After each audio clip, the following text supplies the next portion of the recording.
travel and do their stuff. Right. So so she's on there. I have Miss Penwa. So y'all remember the gentleman from Dennis Thomas from Kool and the Gang? Yep. Mhm. Yeah. It's his wife. She played the doctor for us. So she just left yesterday. Mm-hmm. Yes, I found out. I didn't realize that she was the mother of Michelle Thomas, the young lady that played the girlfriend of Urkel, and then Myra Monkhouse. yeah. Mhm. So I didn't Well, know that. Yep. So Dennis was her father, and Miss Penwise is her mom. yeah, she died young, didn't she? Yeah, she did. Her mom was saying she's about 20. Yeah. Mhm. Yep. Go to your guys' pages, man. We're live. So we're ready to get this started. You will make you go live fast. Live. See, he be trying to get us, man, every time. That's all he does. That's all I do. No. Oh, there we go. Cool. Oh no, there we go. Looking at it. Hmm? Leave us alone. Phil were trying to get us. Oh no. I just try to go in a little early, whatever, to give people time to come in. Give them a couple minutes. Let them know it's about to get on and cracking in this piece. We got crazy show going on today. Well, I don't know if it's crazy. It's some nice topics. You said it's crazy. You know how Phil get. I don't want to be crazy. No, it should be good.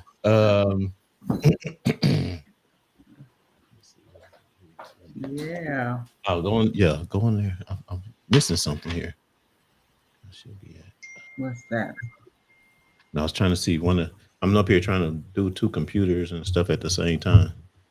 Because we're going on live on Instagram as well.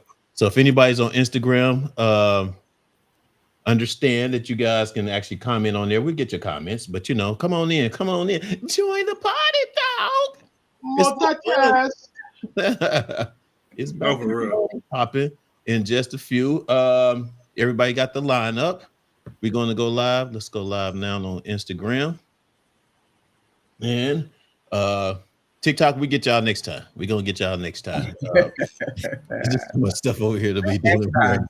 Yeah, we'll get them all at one time. Plus, we got, like I said, some new stuff that's going to be going on in the next couple of weeks. So, I always do. I'm trying to do something every week, every show to make things better and accomplish something, to move forward. At least every week, once a week. All right, you guys sharing? Mm-hmm. Cool. Well, you acting like the teacher. You getting your homework done? Yeah. You got the math problem done? No, for real. You guys doing it? Y'all out there? That's what I want to know. You got the math problem done? I know, right? You get that money I left for you on the table? Get your $5. You get your lunch? Get your lunch? Let's go. Get your lunch up? Okay. All right, man. We about to get it started, man. Illusions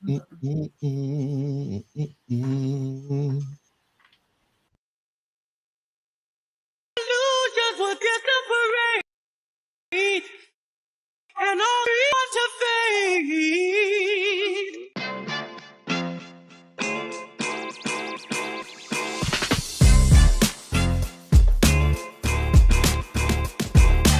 What's up, everybody? Welcome to Reasons, the show where you can give your reasons why you think what you feel about what we're talking about today.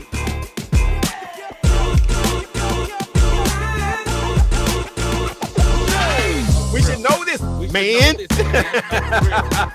We say no.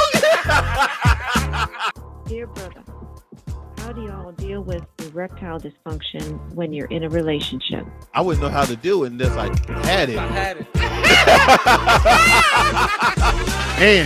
And remember, if they're talking about you behind your back, they behind you for a reason.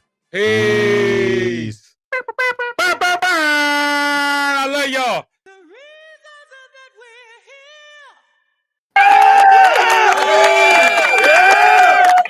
here. What's up? It's Reasons on Fired Up Thursdays, y'all. It's your boy Fuel in the house. Fat Boy in the building. You already know what type of time we on. We here. Black lifting the place to be. Let's get it going.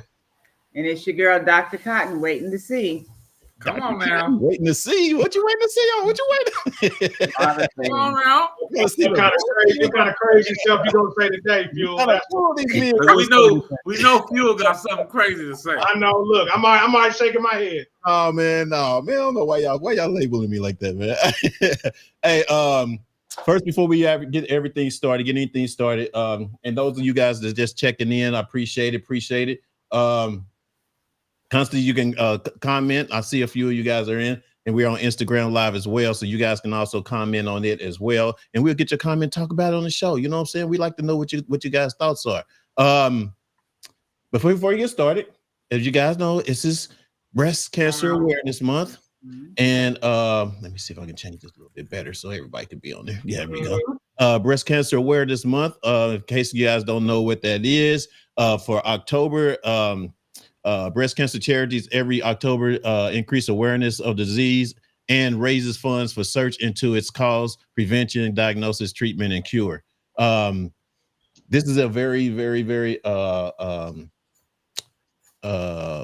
want to say, kind of somewhat sensitive thing for me because my daughter passed away. You know, my daughter's mom passed away with breast cancer. You know, and you know, I think she knew for a while before she actually, you know, told anyone.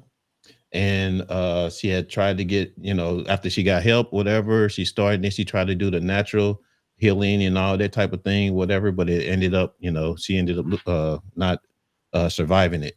So, you know, breast cancer awareness is a important charity for me. You know, I always put something in, you know, every year or whatever for that, you know. So if you guys are interested into, you know, donating or whatever for breast cancers, you know, organizations, you can go to nationalbreastcancer.org and they'll give you the links and stuff like that for you guys to donate. Anything else you guys, anybody anyway? Absolutely. I want to also do a shout out for breast cancer awareness. Shout out to Veg. Somebody with Veg's mom is a breast cancer survivor as well. Oh, okay, yeah, Veg. So this is a very important month, and this is a very important topic. And continue to be strong, ladies. And I think as men, we definitely have to do what we're doing today, right? Advocate for this and talk about this more because it's closer than we think. Yeah. It can happen at any time. Yeah. And I never really realized that it was for the whole month. And you taught me something about them raising. So, but yeah, that's something else. Shout out to all the breast cancer survivors, and then my condolences to people who were taken by the breast cancer, by breast cancer as well. Right, and let's not get it twisted that men can get breast cancer as well. Absolutely. So, people that don't understand that men can also get breast cancer. Mm-hmm. Exactly. And the thing that I just want to continue to say is that this month is very important, but this is a year-round thing. Absolutely. Don't just keep it to this month, ladies. Look, I know, and I'll be dead honest. I know y'all hate smash boobies, but get y'all mammograms done. Mm-hmm. Right. Get that done. I mean, that's so important. And you know, the earlier you catch it, the better your survival rate is. Mm-hmm. And it's just things that need to happen. Just like men need to get their prostate exams and all this other stuff. You know, people need to mind this year round.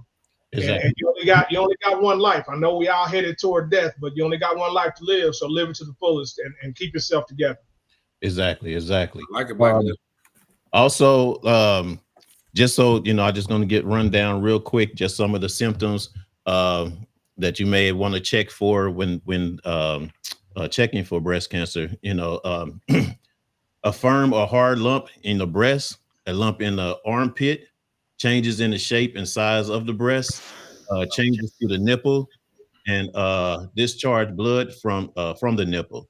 And then you also have late symptoms, double vision, muscle weakness, headaches, nausea, cough, shortness of breath, loss of appetite, weight loss, and bone pain. So if you guys have something like that, take it serious, and have it checked out, hopefully, and, pray that everything is good. So yeah, so that's what I wanted to do on the whole breast cancer situation or whatever. So, yeah, that's what's up. That's what's up, Dr. Cotton? ultrasound, because this helps with detecting rates. Okay, thanks, moms. I appreciate it. She's in the house. All right. Dr. Cotton, as the only woman on the panel. So And of course, men can get it too. yes. But women have been largely impacted by it the most, or have been impacted mostly by it. And so, some advice from you, and then also kind of an experience how that is from a woman, right? From a woman's perspective, because this is a gret time. This is perfect. This is a perfect topic for you. Yeah. We needed you on this show. So Yes. the thing is this, I do have family members that, are survivors. So, I'm grateful to God that they're still here. But it is important that we, do mammograms, especially when you're young, like you need to, even as a teenage girl, girls, you need to learn how to actually check yourself correctly for that, because at the end of the day, anything is happening. So you want to make sure that you are, that you properly prepare. So if you go to your doctor and you can ask your actual doctor how to properly check, they do have things out here that you can take and place upon your breast that helps you, tell you how to feel for lumps and things like that. So those things, it helps you understand. One, I think you should always understand your body, whether man or female, because a lot of times we take little things for granted that, oh, it's just this or it's just that. But the reality is this, that you really have to check yourself in order to make sure that you're good. So going to the doctor, letting a doctor explain to you correctly how to check yourself as a woman. And you can be a teenager, because there have been some teenagers that have ended up, having breast cancer. So I don't think there's an age for it. I think when it shows up, it shows up. Right. But it doesn't feel good, and this is when we have to start getting into mammograms and things like that. Like, it doesn't feel good to have to do that, because you're being put in a very constricted posture, so Right. you can't do anything, and you have to stand still in order for them to correctly do the mammogram. And then sometimes, if they don't do it right, now they want to call you back, so you have to come back in and you have to retake a mammogram. So it's always best to, knowing and understanding about your body and being able to check yourself. And then, it's like a second opinion when you have, actually have the mammogram and you ask questions. I think a lot of times we just allow people to tell us stuff. Right. And when they say you got cancer, then all of a sudden we just, losing it. But you got to ask questions. And Right. when they show you, like when you're taking your mammogram, you can actually see the image that she's looking at. Right. When you're seeing images that they're looking at, and then they're pointing to different things or whatever the case is, you need to ask a question about it. Like, what are you looking for? What do you see? Right. And especially for women that are very not so chesty. Right. They basically say we don't have any chest, so they call it density, because we don't have anything. There's nothing. It's a little bit to grab a hold of. So you're trying to figure out what's going on. So when you know that you're in that situation and you see them looking at it, you can see your actual breast on the screen. So you need to ask questions if you see something, because sometimes they might not catch it. But do not allow anybody to tell you that you have something and you haven't gotten a second opinion. Exactly. Because sometimes people end up in a situation where they're going through and they're getting all this stuff done, and they want to start prescribing medication or wanting to put the knife to you. no, get a second opinion. If you're not sure or you're feeling like something's wrong, get a second opinion. Because I've actually gone in to get my mammogram, and this lady that was my tech was telling me something else that I was getting. I said, "Oh, you got the wrong chart." Mm. And she's like, "Well, aren't you here for that?" I said, "No." And I knew then that she was not the person to be doing my exam, because she had Absolutely not. And then I said, "Okay, this is going to be a problem. I'm gonna have to come back," because she didn't do what she was supposed to do. I was in there in and out in 5 minutes, so I knew that she definitely didn't do what she's supposed to do. Right. Sure enough, I get a call. They asked me to come back because they talking about they see something. I said, "You didn't see nothing. She messed up." Mm-hmm. So like Mom said, yes, and like you just said, yeah, get a second opinion, and yeah, most This, definitely. this topic also ties into something that I'm pretty sure Dr. Cotton is aware of. There is what Mom said when she says advocate for yourself. You don't like the results, get a second opinion. There is medical discrimination. There is a thing where they think Black women have like denser breasts, or they think they don't see what, you know what I'm saying? They don't take what Black women say to heart more than they do other races. And so she says advocate for yourself. That's one of the things that she's talking about. Right. Yeah. There is a high rate of medical discrimination, especially when it comes to Black women. Right. Look, I went to go just get a regular checkup, and the nurse took my my blood pressure and all that stuff.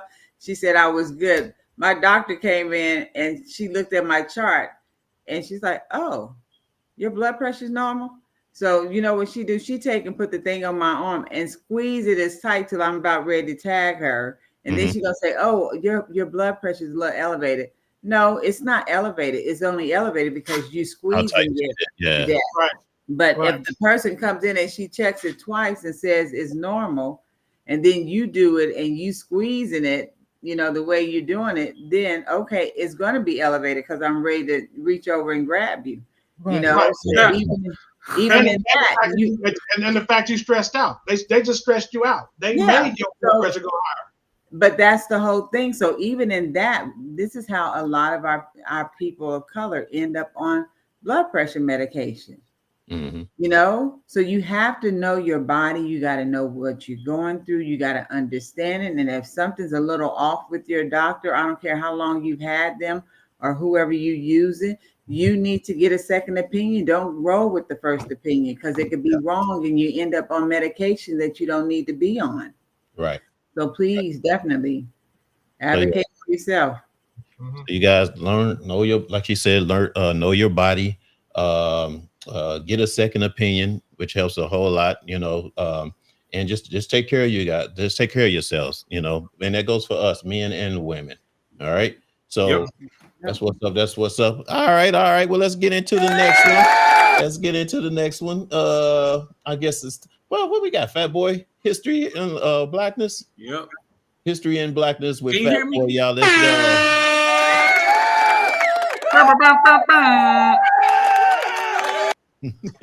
All right, y'all. How y'all doing? Welcome to another edition of History and Blacklist.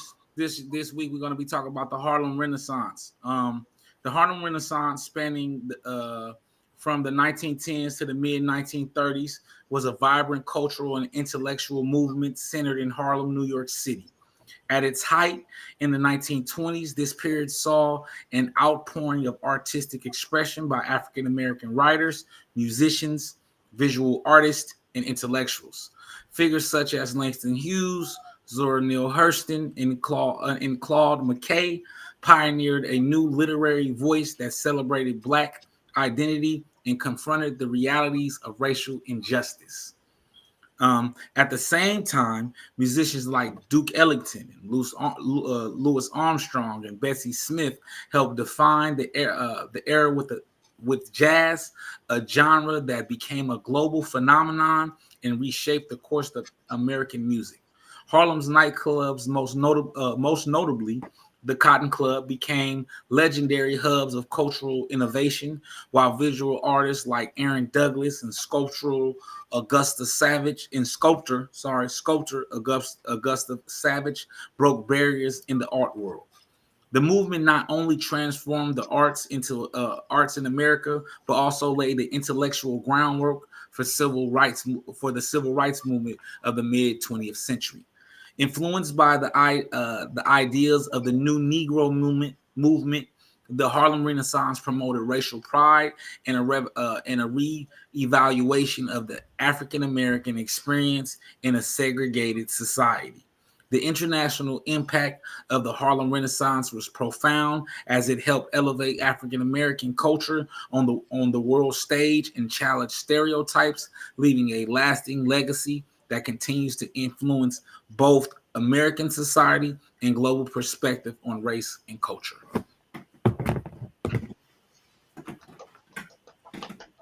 Oh, my bad. It's over, kid. Let's go. Let's go. Harlem Renaissance, y'all. I picked that one because I got a chance to go to. I was waiting for the the end spill. You know what I'm saying? Like, no, I was gonna let everybody go. We picked this one because I had a chance to go to 125th, which is the original Harlem, where the Harlem Renaissance started. And so I figured let's just talk about the Harlem Renaissance and the impact that it just had, like they said, not only culturally but globally, just on music and art and literature. So shout out to all of those great people that came out of that era, the fashion that came out of that era. Yeah, dope. Right. I think it's a good time too for something like that, a topic like that as well, being that we got this election coming up and we have a female running for president, which is going to be like history, you know what I mean? And that's another thing or whatever when it comes to the Renaissance of us African Americans, you know what I'm saying? That's going to be a part of that history. So it's kind of good. I thought that was cool to actually bring that up, man. That was pretty cool. That was pretty dope. And it goes into our next topic. You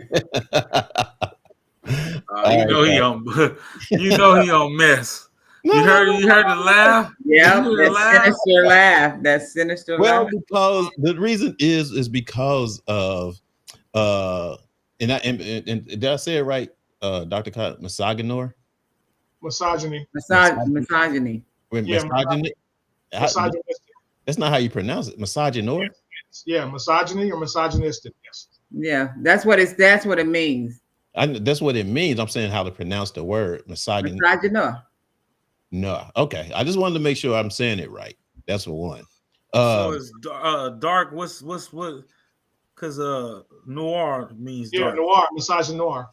Yeah, that's why I was trying to pronounce. Yeah, making sure I pronounced that right. So what does the root word mean? Misogyny. Understanding the specific biases black women face and how men are effectively stand against them. The meaning is dislike, a contempt for, or ingrained prejudice against black women. Misogyny shows how sexism and racism manifest in black women's lives to create intersecting forms of oppression. I guess we're going to open the floor with Dr. Cotton on this. He said,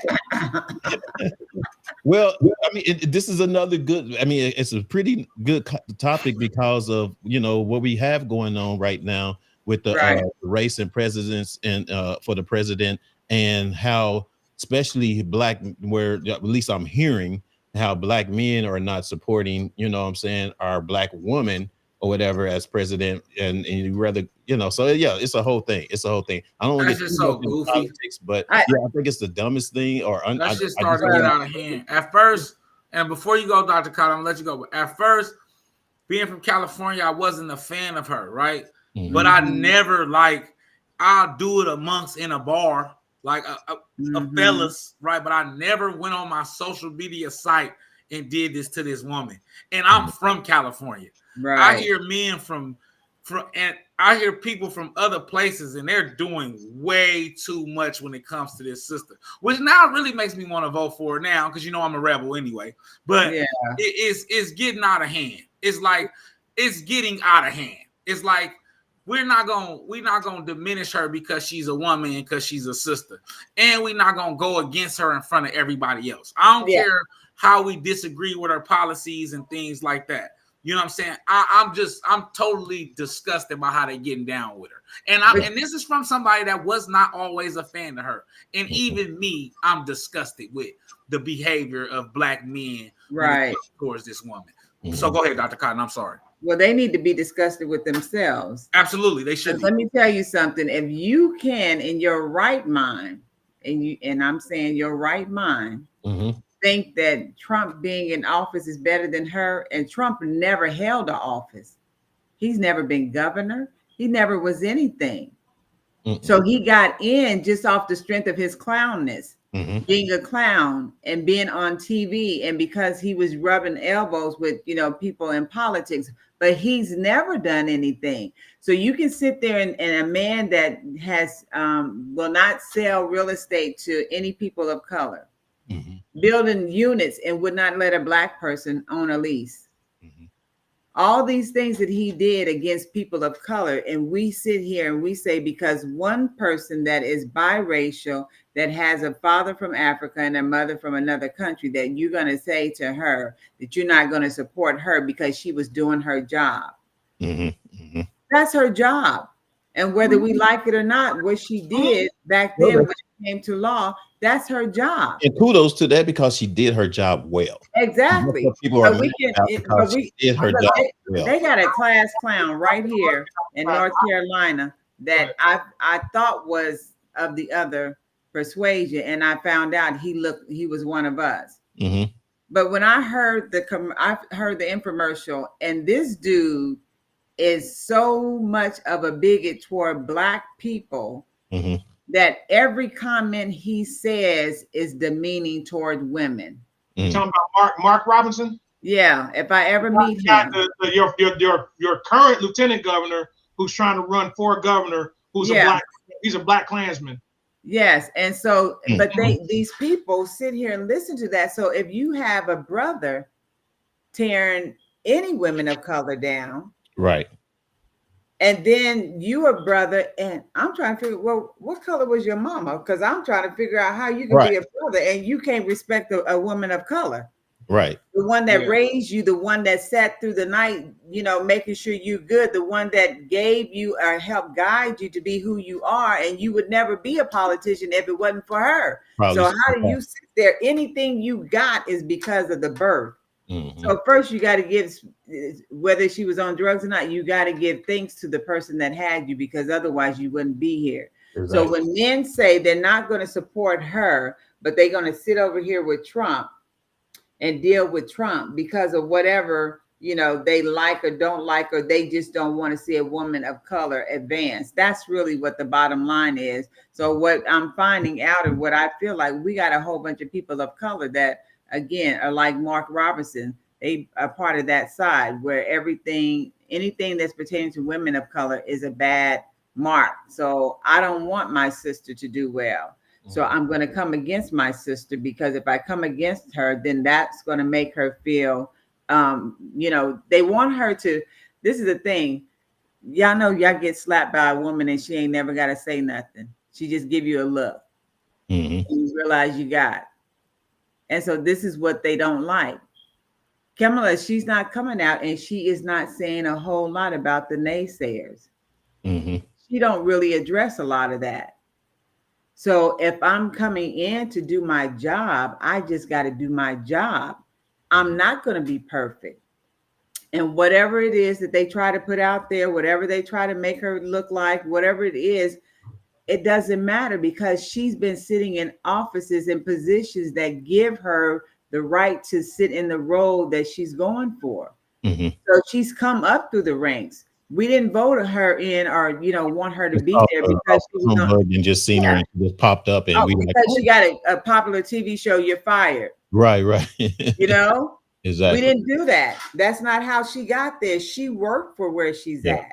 So that you got to give her those kudos alone. She worked for where she's at. So when you're saying, as a man and being a man of color, you're coming against your sister because she's doing her job, we don't have to like everything, but I'd rather sit and be with someone that understands what it is to sit in several of those offices and seats that she's been in, who can figure out how to work together with other people. And I really think whether it was her as a woman of color or a woman that was another ethnicity, I think that we do need to have a change, because I can see a lot of other countries that do have women in power, and there may be things going on, but there is a little more subtle. You can kind of breathe a little bit, as far as I'm concerned, and people are a little more accepting. It's not that women are a big threat, but they just come in differently because they're always thinking about not just the little bitty thing, but they're seeing far into the future of what could possibly happen if we don't acknowledge and recognize it. So, whatever people are saying, I just think it's awful. I think that, you have to pick your battles. And when you're running for office or you the boss of your job, you decide which battle to pick, if it's worth fighting or if it's not worth fighting. But the goal don't change. So you can talk all day long, but the goal is going to stay the same. So, it's just that I think it's crazy. I think it's absolutely it is crazy. It's Here's the hold on, let me here's the thing. It just shows, and it is concerning how divided that we still are. Yeah. You know what I'm saying? And it's not, and now it's not only black and white, it's male and female. You know, exactly. And that's what's bothersome, for anyone that doesn't want this country to strive, to grow, and have someone that at least put the effort in to do so is really mind-boggling to me. What's up, Brandy and Tawanda on Facebook? I see you guys. Join in the conversation on YouTube if you like. But and not to say, like I said, I guess we use this for example because this is what we're going through right now. Mm-hmm. You know what I mean? This is something that's basically that's going to affect our country if something doesn't happen in the next month.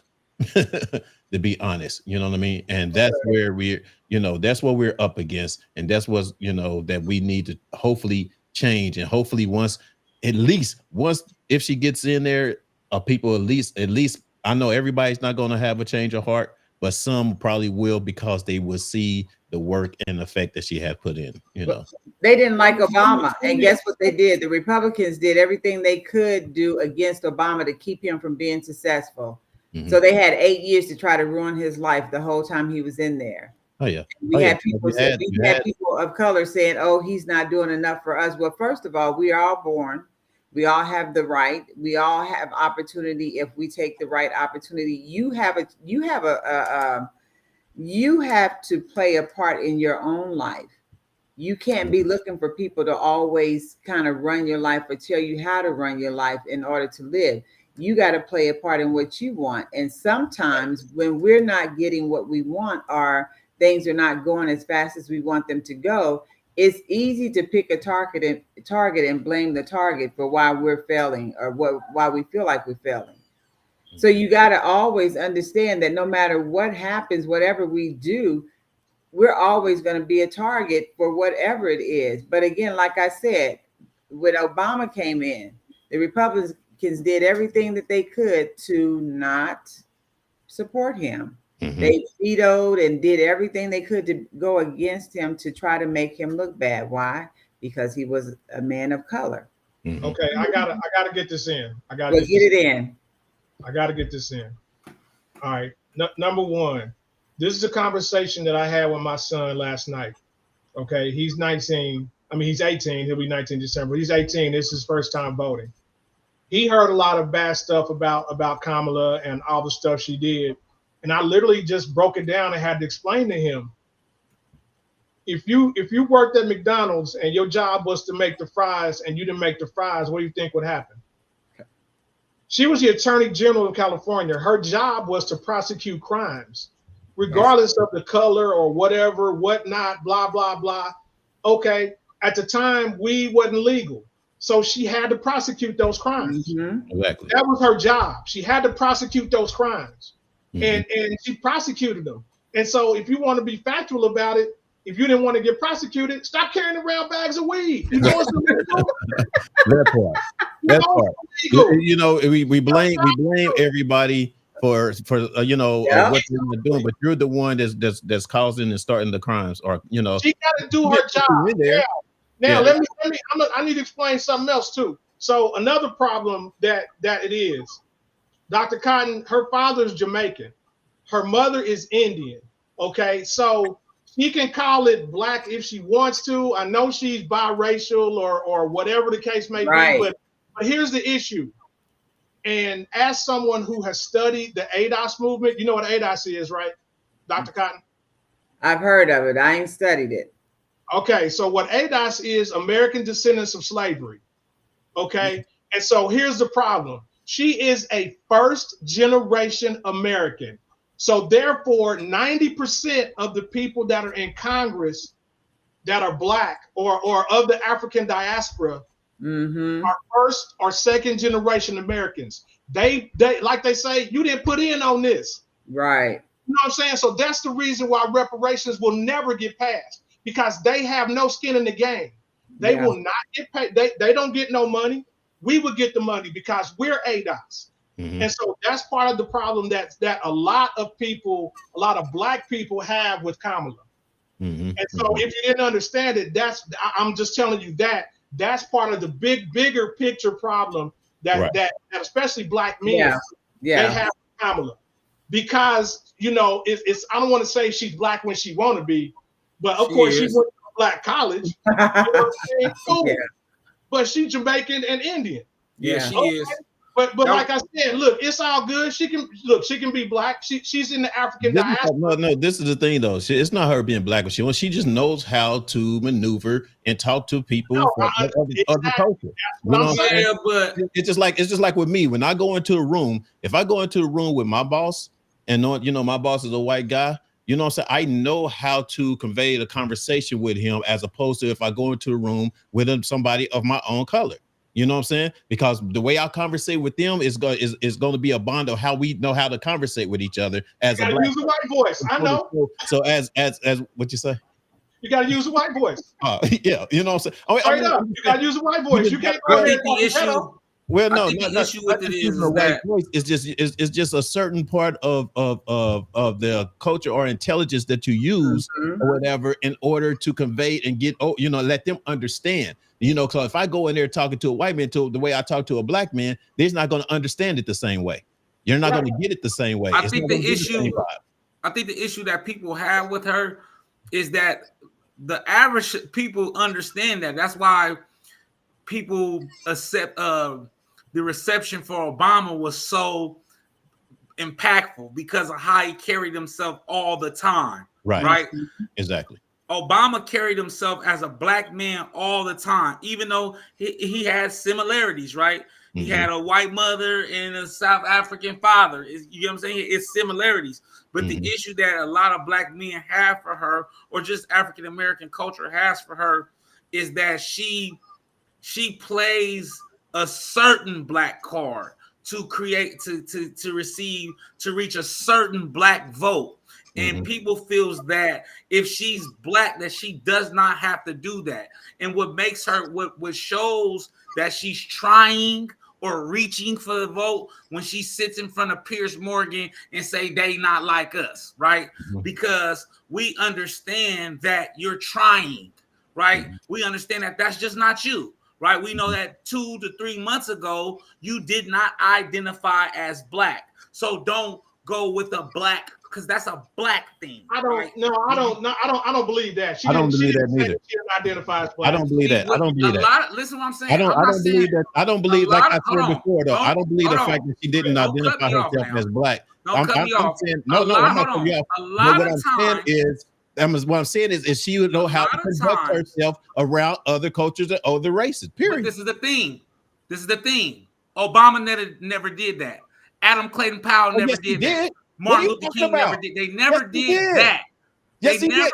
Why you think he was able to talk to these people? Whatever, because he knew how to talk to them. I'm not talking about talking to them, right? We're not talking about. It's the issue that I see that the African American man has of her is not when she's communicating with the whites or the others. It's when she's communicating with us. It's her lack of understanding and reaching. But what does that matter? Because the thing is this. It matters a lot, Dr. Cotton. Yeah, but look, let me say. It matters a lot. It does. Okay, but then why do we always, women, no matter how we identify ourselves, when we are of a darker complexion than what our cohorts are, why do we always have to be and stand up to defend ourselves because of how we do or what we do or how we talk or when we say whatever we say or the fact that we look the way we look? Whatever it is, I'm still a woman. So you'll go over and you'll sit there with a white woman and be okay and happy and giggly, never question her or put her down in the way that you do a woman of color, because she's speaking up and because she has dialect that can flow wherever she needs to go. We don't never question anybody else about why they doing something as a woman because we let them do what they do. But when a woman of color can be a chameleon and sit in the room anywhere and have a conversation that's above the ceiling, then all of a sudden we got a problem with her because she ain't acting black enough. It's not listen, when you don't grow up in the hood, that's not what we're talking about. We're talking about certain things. We're not talking about being able to blend into different rooms, Dr. Cotton. We're talking about her manipulating her blackness to reach a black vote. Okay, so let me say that's this: what I'm talking about. How many white people? How many men of color? How many men that we have in politics that are black that have manipulated their way into their position? Ever since people been doing it, everybody does it. It's not just her. It's everybody that wants to run for office, everybody that wants to have a job, everybody that wants to be seen, anybody that wants to do what they want to do, entertainment, all of that. You manipulate yourself into whatever position you can because your charisma gets you there. Right. Let me give you that's what it is. But your integrity. From what you're saying, Fat Boy. From what you're saying, though, let me give you a pure example. Look at the fact that Trump uses or try to use black folks or whatever, a part of his campaign just to reach black people or whatever. And he's tried to use certain words and dialogue. Yes, you know what I'm saying? To actually win their vote.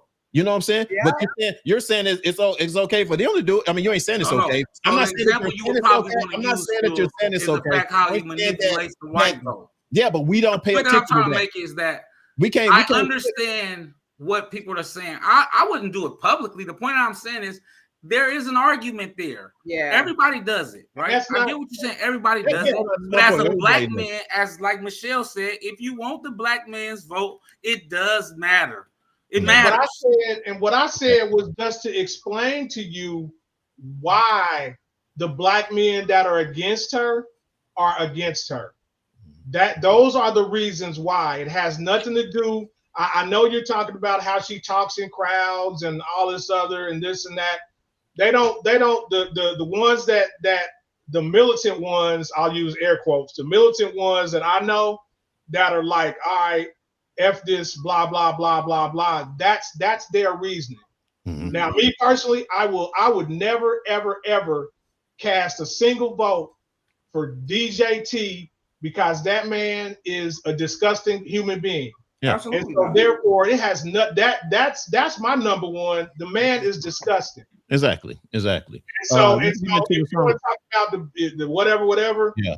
And so Michelle's point was we don't have a problem with her prosecuting. She did her job, but you have to realize the courts are biased. White men have lighter sentences than black men. You are correct, but the district attorney has zero to do with the judges. Yes, they do. They have zero to do with the judges. They just prosecute. No, bro, they just prosecute. They also hold on. Black lift. No. They all sit and hang out with each other. So I don't have nothing to do with. Hold on. I don't have anything to do with sentencing, but I also have influence on that sentencing. So I can also push for the max sentencing as the district attorney than I would. So that's a false narrative that you push. No. So basically, even if I went in there, if I went before the court, right, as a black attorney or for the DA, right, and I said, you know what, I think this person should get probation. that judge can still look right down at me and say, nope, F you, 5 to 10 years. Absolutely, That has nothing to do with. That's what I mean. The prosecution has the judges control that. But Fat Boy has a point though as well. Y'all speaking very naively because I've been in the legal system. Let me finish. Before. I said this is my thing. If you have never been in the legal system, no, I'm saying that this is a different conversation that we can't have. I said because that they do manipulate. Dude, let me say what I'm going to say. I'm saying that you made a point of the manipulation or someone having an influence on a judge or whatever is a true fact. That's a true fact. So yes, when especially with white folks, you know what I'm saying, that they go out and drink and they're friendly out afterwards or whatever the case may be. The judge can be more biased for a white person than they would on a black. You know what I'm saying? And because they talk together and hey, I need this one for the record. I need this one for such and such or whatever. So they do have that influence. But like I said, but as you guys are saying, her job was her job.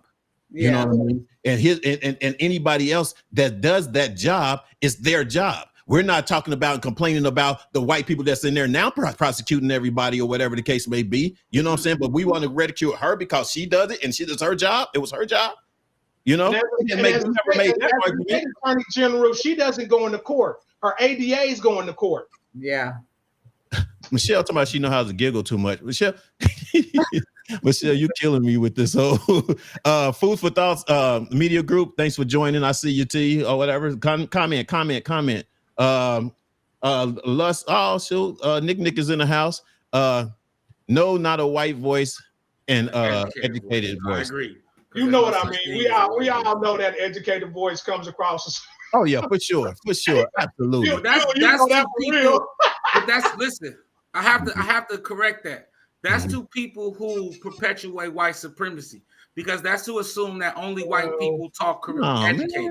No, dude. Y'all. Come on, man. I work with people every day. Being in a group full of so many intelligent people, that is what that is. Let me tell you something. I'm saying you talking white. That is me perceiving that only white people talk professional. No. It don't have to be. That's just like if I see a black guy who talks.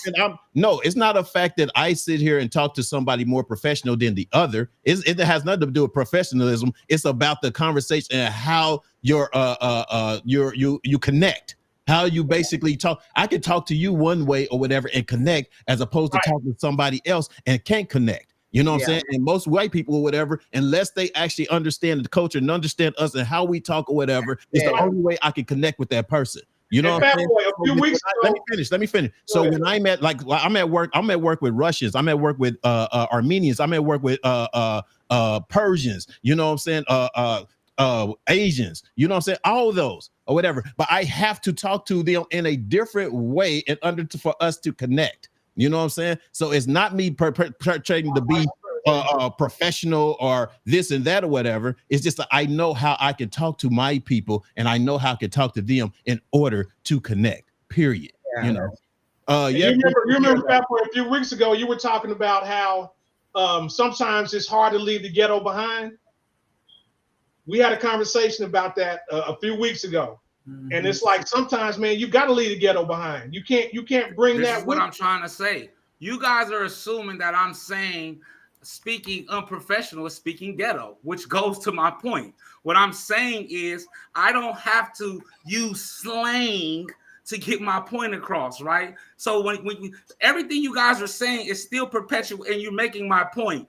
Because just because I'm speaking educated or I'm speaking professional don't mean I'm not using slang, right? Because white people have their own slang, right? So the point that you guys are making is very narrow-minded in a sense, and I'm gonna leave it alone. I don't see it as being narrow-minded. I think we're kind of saying some of the same things, but not. Yeah, that's it. I think we're kind of saying the same thing, but is coming across a little bit differently of how we're saying it. Because you're saying the same thing that you're saying is that you don't have to be or talk white or whatever to connect with them. You can still talk professional or whatever and still connect with them, right? Is that what you're saying? I'm saying that just because I speak properly does not mean that I'm speaking white. Exactly. Just because I use slang does not mean that I'm being ghetto. Okay. That's Gotcha. the point that I'm making. Yes. Gotcha. That's the and so the point that I'm making with her is she plays both sides. She thinks that when I say not like us, it's gonna get me the ghetto vote, right? No, That's the she's point that I'm connecting with what's out there and what people are listening to. That's the tactic to get somebody to draw them in or whatever. But it does not draw them in; it pushes them away. So what Fat Boy is saying that basically if there's a million people, understand, if there's millions of people that knows this song, that knows this whole competition or whatever with what's the rapper? Drake and Kendrick, yeah. You know what I'm saying? If they know that or whatever, in order to them to put their eyes on me, to let you know that I know what you're listening to, I know what you got, or whatever the case may be. So I'm gonna use some of that or whatever to help. Whatever. But if I know you don't identify with it, it becomes a hindrance. How you not identify with it if you up here talking to her now? I mean, if she's saying something about it during her election. Hey, bro, I was on the internet after she did it. They blamed her for it. Not just black men, just black people in general. I mean, black and she's went crazy when she did it. If there's something good about someone that is mixed race and that can be articulate in both ends or both sides. You know what I'm saying? And also to be married to someone that is white or whatever, and to be able to still go out and talk and be herself. She's not, I don't see her acting. I see her connecting to people just like every other politician would do. Every other politician would go and connect to whoever they can or whatever atmosphere it is. You go when they go talk to farmers, they talk to farmers different ways. When they talk to General Motors foremen or unions and stuff like that, they talk to them a whole different way. Yeah. That's part of the job. When she's giving a speech in front of her sorors, she don't give that same speech. Oh no, that speech in front of sorors is a little different than the speech she's giving out of public. And she got a whole matter of white supremacy. It's a matter you have to speak to your audience. Yeah, and you learn that. I think what we have to realize that as you know, when you're doing anything, whether it's dealing in politics, on your job, just every day out in the public, you play to your audience.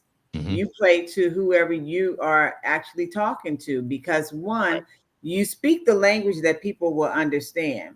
Mm-hmm. A lot of times you can't think that you can just jump in there and just start having a conversation and think that everybody's going to understand what you're saying. No, you speak the language that the audience that you have for that moment, you speak their language, because that's what they're going to understand. You go someplace else, and like you said, to your point, Black Liv, when she's with her sorors, she's a little more relaxed. So she's been around these women and she's been in this organization for a long time. They have a way of communicating and how they do and say things. So she can play it to she can play it the way that it would help her. Even the fraternity guys, you know, if she's speaking to them, there's a way she would be having a conversation for them. So I think we all know that when we are out and whatever we're doing, the conversation that we're having, depending on the relationship you have with the people you're speaking to, determines how you have and carry your conversation. Yeah. You know, because I don't have conversations with a lot of people the same way. You got to be close to me. You don't. Nobody don't. And I don't. And so that's the thing we have to realize, that her job is she's trying to put herself in a position to win. Exactly. And when you're trying to win, then you do what you need to do to win. So she's not out here killing nobody. And this is exactly what Trump is doing. You know, he's doing the same thing, but he's just more of a bully.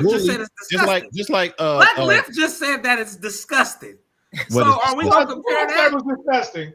What disgusting? You said that what Donald J. Trump is doing is disgusting. No, correct? I said he's a disgusting person. Yeah, he's a disgusting. He has no honor. He has no dignity. He cheated on every wife that he had with somebody else. He paid off morality. We're not talking about morality. Just like Nick just said, he's a hating Abe, you know, frump, but folks like his ass because he's bully for the past. You know what I'm saying? So that slavery, etc. You know what I mean? Let's get some more in these comments down there, you guys. So because we got a lot of comments before we get into this next. The paperwork comes across her desk. She was signed off on some on some decisions. Of course she will. Yeah. Yeah, you know, That's some her of the job. stuff, yeah, I mean, that's her job. You know what I'm saying? And some have to, and this is the thing. Some of the papers that the president ends up signing is because of the vote within the I think representatives. she's You know what talking I'm saying? about when she was And no, I'm saying when I'm saying Yeah. if she's saying like she may come in, if something might come across her desk that's not agreeable to her personally, but still she may have to sign it because of the vote that won that particular rule or law. I You know what mean, I'm we saying? have to That boy's charged gain up. some. Yeah, but you gain some and you lose some. And so What's sometimes up, you got Sean? to decide which battle you're gonna pick, and you know what is it worth to you? Sean Judges said the don't like judges don't BLM. like me. Hey, It's fat funny. boy. Hey, fat boy. There's a movie I want you to watch. You may have already seen it. It's called Sorry to Bother You. What did you say? What Michelle said? They all hang together and play golf on the That's right. weekends. Yeah. I have worked for them. The judges, the prosecutors, the attorneys all kick it together. They do. And that's probably that's true fact. Probably, you know what I'm saying. It's So not that's like I probably, said. Phil. It's Well, the I'm just truth. saying. It's I true. said you made your point. They all hang with each other. I said you made your point as to Yeah, you know it's the them being biased towards Because because when they my hang together. literally when my Exactly. teacher took me to Capitol Hill, right? I'm not talking. When I speak a lot of times, I'm talking about from stuff I know. Right? I didn't read it on a news site.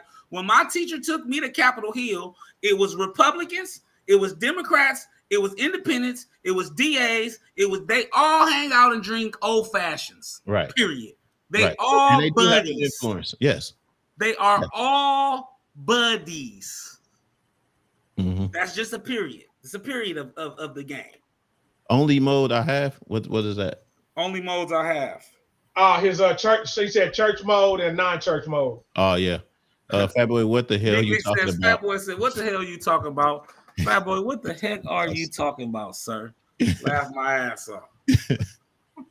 So I believe there's not enough information on the things she may have done to support the black community, which she when she was a senator.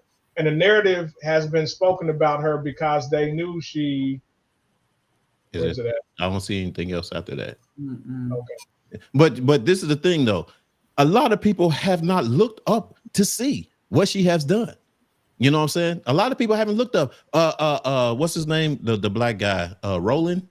What's his name? Roland, It's You know, Roland. he Roland Martin. Yes. Yeah, Roland Martin. Yeah. All the list of things that he has done that nobody actually realized that she has done.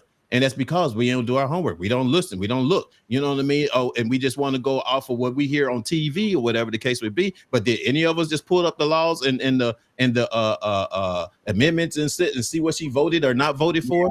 You know, that's the thing. We want to ridicule and talk about how bad she is, or only she's weighted towards our or not weighting towards our people, whatever the case may be. But you never really check to see. You know what I'm saying? And then have that argument.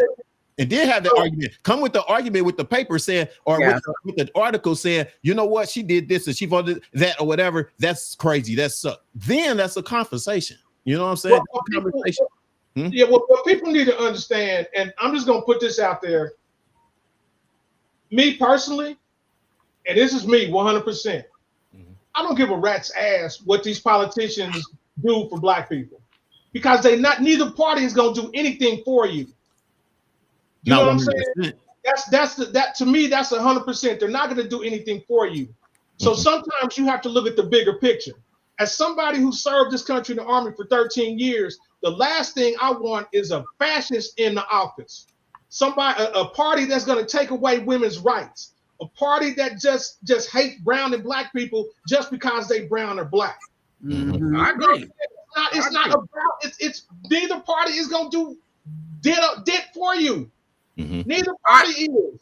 I agree with you. I agree. I just feel like we splitting hairs, right?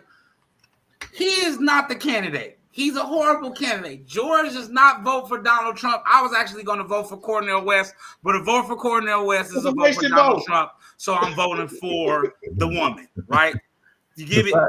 I got it. I get it. I understand. But the point that I'm trying to make is I can see, I'm playing devil advocate. I can understand where not just on what they've said, let's erase what they've said about what she's done to black men. I'm saying if I'm a black man and I've been watching her, right? I'm kind of seeing some things that don't look right. And I'm not talking about her color. I'm talking about how she deals with us. Right? Okay. That's the only issue that I have. But wait, Her job ain't really to deal with us. Yeah. Is to deal with the United States. Listen, man. And we're supposed to be. We are a voting constituent. We keep putting it on. It's not her weight to bear it. So this is the thing. Exactly. This is what people are doing. People are trying to make her carry the weight just like we did Trump. Generation like we did that Obama. happened for many, many years. She is not the person to restore hope in the Black community. I never said that. You know, so y'all but, going too but deep. But okay. No. But that's not what I'm saying. The point that I'm trying to make, y'all, is because y'all going way too deep. I'm not saying she's here to be the great Black hope. I'm not saying that. The point that I'm trying to make is if she's trying to get a certain amount of Black votes, at least be real. That's it. Nobody is saying that she got a honk and tongue. Nobody's saying she got to play. What I'm saying is that she don't have to do to not like us. Just be real. This is what I'm coming to do as a president, and this is what I am. So, just like Obama did. So let me say this. Obama did. I mean, Obama had R&B artists all over there at the dinner, all the R&B stuff. Started like that. They did the same thing. He didn't turn it on and off, y'all. Obama was the same way from inauguration, from when he started as a senator to when he finished. He never in and out of it. Let me say this: when he was never played Black and then was like, no, I ain't Black. Let me say this to you: when Obama started out, he didn't start out with all this notoriety, with all these celebrities. That did not happen. That didn't come into play until he became the president. Right. So he had no relationships with anyone of fame before he became the president. He's from home in Chicago. Mm-hmm. He went from nobody to senator to president. Exactly. And so that's the whole thing with him, because nobody knew enough about him, because he was he got in, and when he got in, it moved very quickly. But all of the things that you're talking about, Fat Boy, is after the fact that these relationships were built. And then this is what his publicists and all those people did in the White House, was to build his brand after he got in it. So you build a brand by showing people who you're connected to, your influences you have, who has influences with you. He didn't have to prove himself, and he hadn't been in there that long. Mm-hmm.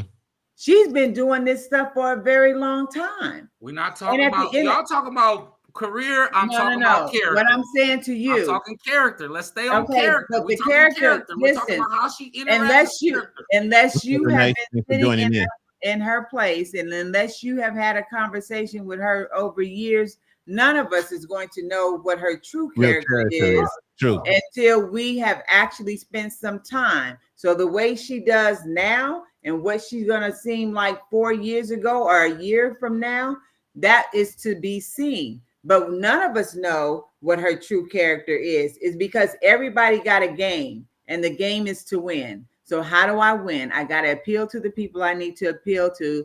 No matter how I got to do it, I got to do it my way so I can get to where I'm going. Everybody has done it. Though, that sounds good for you as a person that's voted for a president? No, none of them. Look, none of them. I'm just asking a question. But the reality is this: between the two, I'd rather deal with her than to deal with Trump. Because to be honest with you, I feel like if Trump got back in office, there's a lot of things that's pertaining to people of color that he's going to cut off. Absolutely, everything. So to sit here and argue about what she's doing. This is the thing. We're going back and forth on this, but the whole thing really comes down to is. I'm not saying I'm voting for Trump. No. That's how y'all making it seem like because I'm saying her character.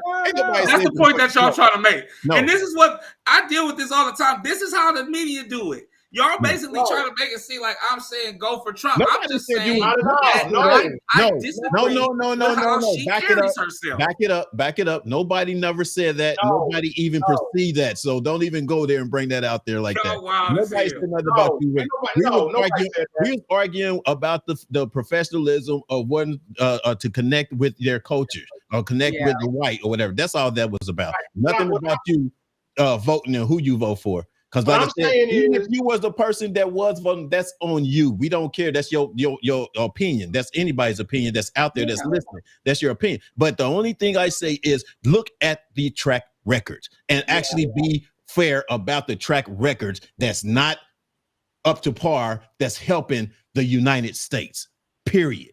That's all it is to it. You know what I mean? Go ahead, Liv. Fat Boy, what I'm doing is honestly, I just want to try to give you some more context to where you feel better about your vote, that it's not being wasted. I understand that you're not going to vote for that, but if you voted for Cornel West or you voted for that Jill Stein Green Party chick, you might as well go on ahead and throw that vote to Trump because it's the waste. But like I said, I appreciate you. People can vote for who they want to vote for. And even if you did vote for Trump, that's up to you. I don't care. But my thing is, I'm just trying to add context to it, as I said, to make you hopefully feel a little more optimistic or better about the vote that you're casting, if that makes sense. Code switching Actually, essential when it I comes know to the right everyday. vote, but I Guys, let's get also to pay attention, and I'm a it. historian, and I The- watch other stuff. But I get you. I So, understand. I'm voting okay, for guys, I her. don't want to So keep going on she this. had my Come vote on. 6 months Come ago.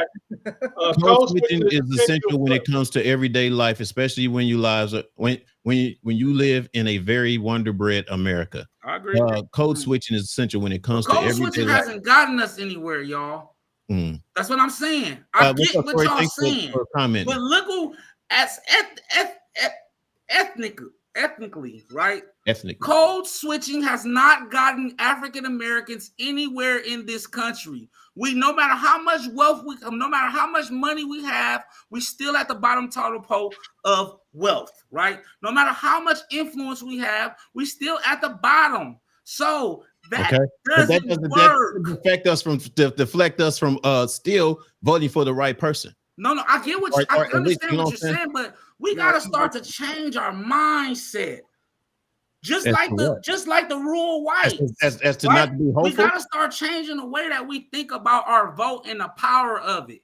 Because we just she the best. We should have but everybody should have been thrown out. If you got to be hopeful, if you got to be hopeful about who's in the seat or whatever, then be hopeful, because that's basically that's all we have is to be hopeful. You know what I'm saying? It's kind of like it's better to have someone that's up there and see what's going on and try to help what's going on, as opposed to anybody that not letting them even get to that level. You see what I'm saying? You know the only reason how hard it is to have the amenities that we have is because people took it. Do what? And sisters. Do what? The only reason why we can go vote, the only reason why we can do anything that we do is because we did not go to status quo. The reason why we have been stagnant since the 1960s and the civil rights movement is because we go with the status quo. Everybody is cool. We're living in their suburbs and going to their nice homes. For what? But when it comes to the culture and us as a whole diaspora, we are failing tremendously.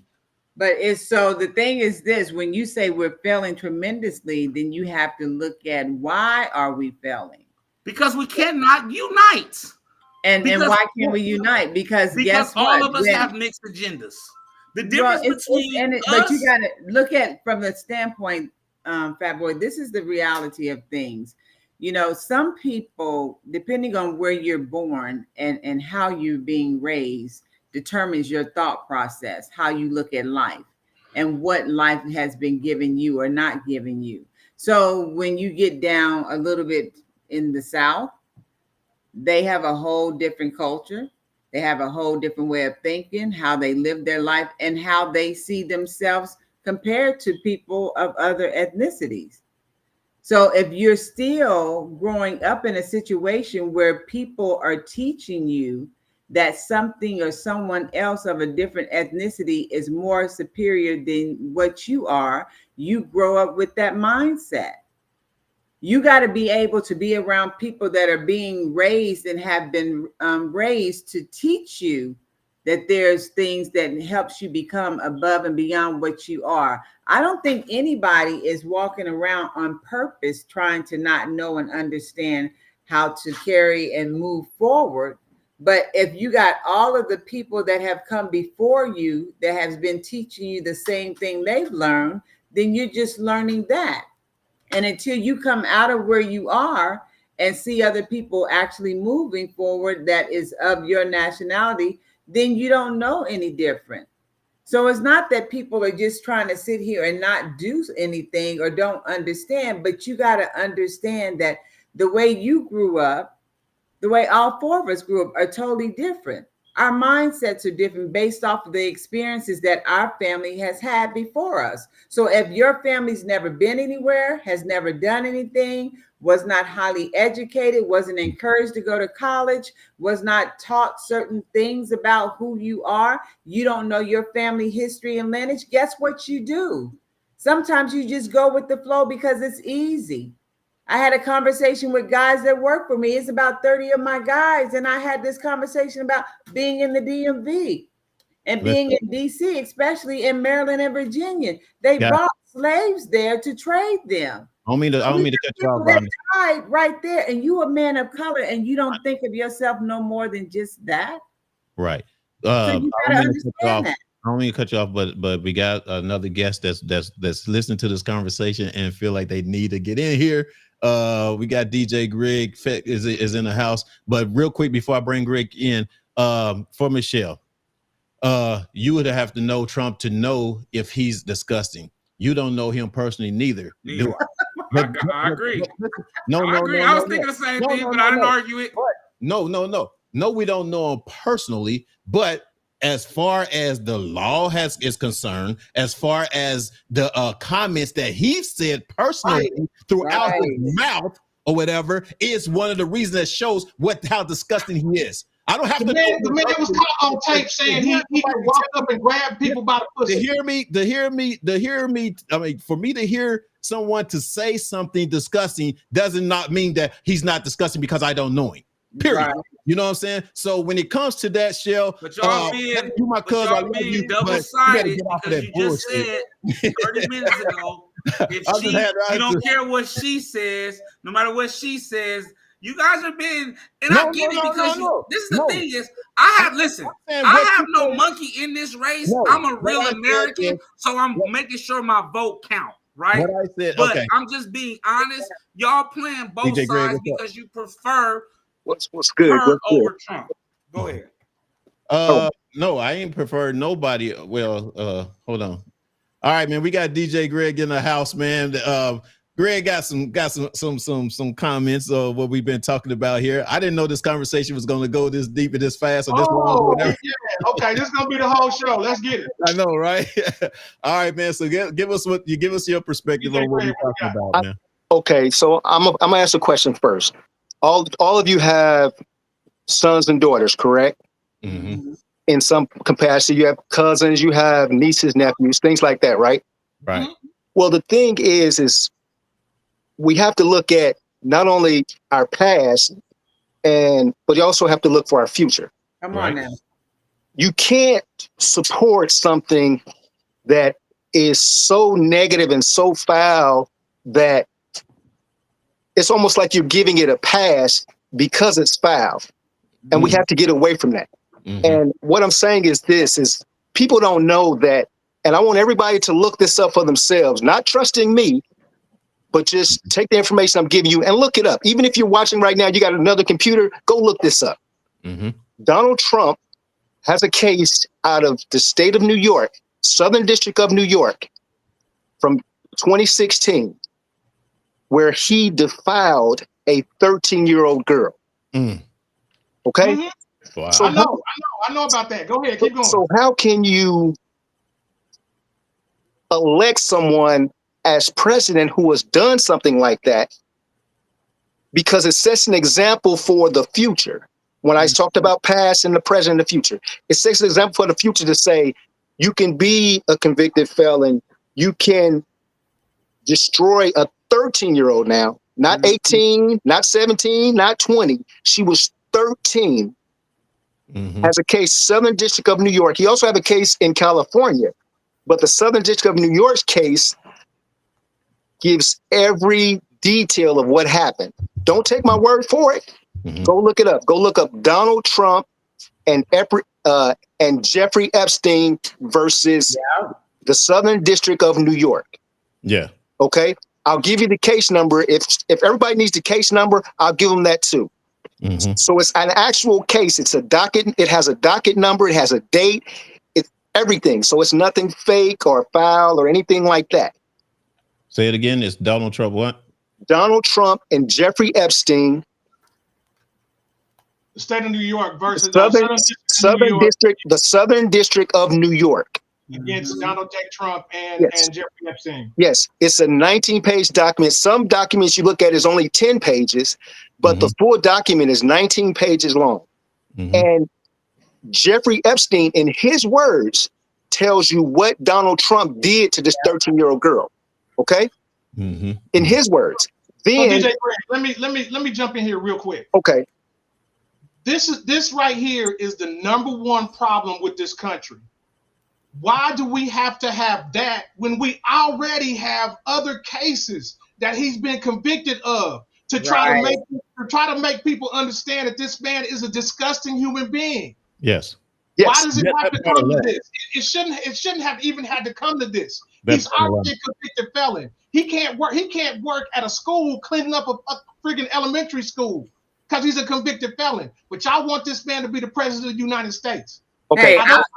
Hey, I want to know what Michelle is over there freaking smoking, because her. Let me tell you something. Unless you have been a rape victim or been mishandled by a man, you can't, in your right rabbit mind, think that it's okay to have a convicted felony be your president and be able to do what he's done and get away with it. Because with all the charges that he's facing, and they still are sitting here playing games like he ain't done nothing.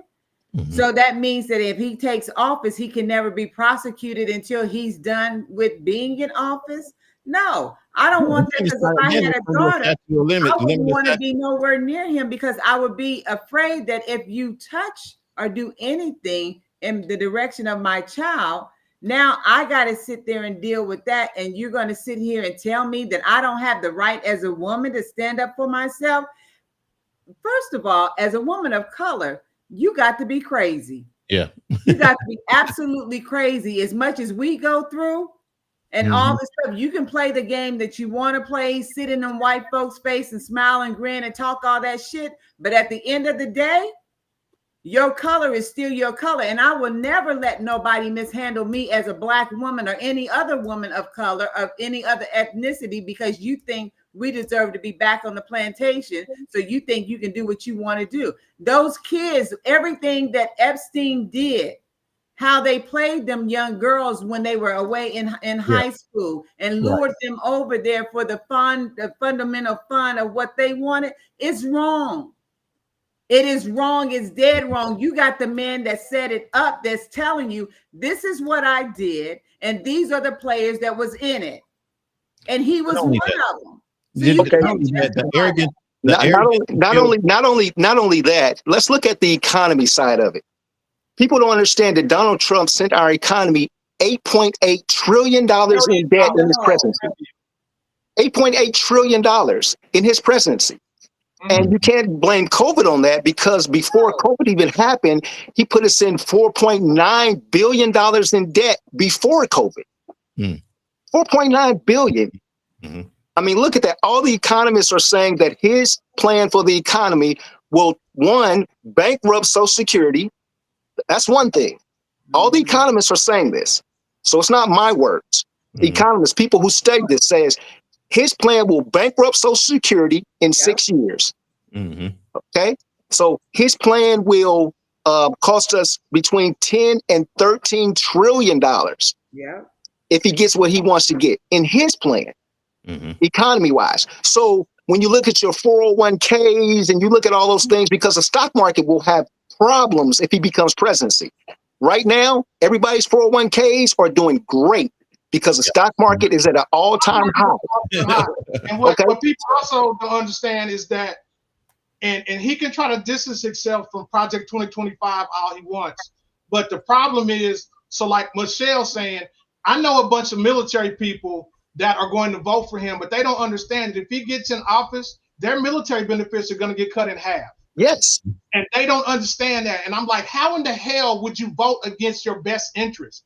You people, but like I said, to me, and I have people I know that are going to vote for Trump. And my issue is, you know, you may not be a racist, but if you vote for Trump, you're okay with racism. And it's not a deal breaker for you. Okay. So write this down. Anybody who has a pen or anybody that may be watching this later, write this down. The case number is 1-16-CV-076773. Dash RA. It's out of the Southern District of New York. Mm-hmm. Oh, hold on. Yeah, write this down. Remember what I was saying earlier. Hold on. Listen, this is what I was saying earlier. Real quick. Hold on. This is what I was saying earlier, though. No, because he's doing something. He's doing something that I basically. Can I finish? He's doing something that I'm trying to address something in the comments, brother. Okay, but let me finish what I'm saying. What I'm saying is, Greg is doing something that I said earlier that we need to do and someone needs to do or whatever in order to sit here and have a certain opinion about something or whatever, is having facts and something that actually shows who this person is character-wise, cuz Michelle, you know, to show who this person really is. You know what I mean? We don't want to hold on. Go ahead. We don't want to hold on, y'all. We don't want to attack people for their opinions. No. Right, No, so we're when not you use, hold on, attacking. y'all. So when we use words Well, like in the crazy, comments, hold on, y'all. Go ahead. When we use words like crazy, we use certain words. Those are trigger words because just because people opinions are different than ours, we cannot begin to bully, right? Right. So we have to change our verbiage, right? And so I want to say in these comments, y'all, it ain't that serious, right? Even I got a little riled up because it is a touchy subject, right? But let's kind of calm it down and let's keep it respectful and let's keep it peaceful because everybody's entitled to their own opinion. Yeah, she's gonna do what she want to do, regardless on what I say. Exactly. Like I said, that's my cousin, so that's the only reason I call her crazy. So I'm saying this to say that you can knock a lot of things. But what you can't knock is factual information. I agree. Okay? So factual information really can't be debunked if it's factual information. You have to take it in, you have to study it, you have to make sure that it's true. But facts are facts. Like everybody has an opinion, but you can't get around facts, man. Exactly. You can't. And that's what I'm trying to say to Michelle. Michelle, you're talking about everything we see on TV and in the media isn't necessarily real. You go against certain things, you will be destroyed by lies, by accusations, etc. Yes. No, but you're right. But if someone like myself and our esteemed guests, if you do your research, don't go by what people say on the news. Exactly. Look this stuff up. Okay, the fact that the man was convicted by a jury of his peers, okay, for rape, that's not made up.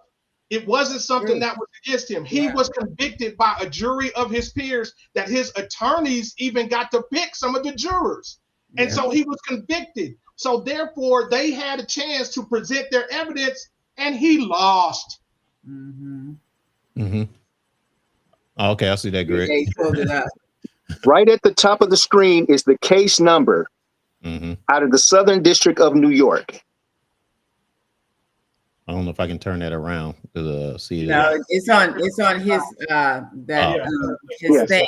So when he turned it, it turned around. I'm sorry, I apologize. But if I was to read some of this stuff to you, I don't know if I can read some. If I could read some of this stuff, I'll read it right now. But I don't know if I can or not. No, it's not good. Why he's the only one that has pictures with Epstein, video with Epstein dancing and pointing at girls. Bill Clinton was on the same island, y'all. You know, I like the fact that because hold on, Michelle, did you miss that? Bill Clinton was on that same island. We're not talking about Bill Clinton here either. Bill Clinton was on the flight logs. But There's no video.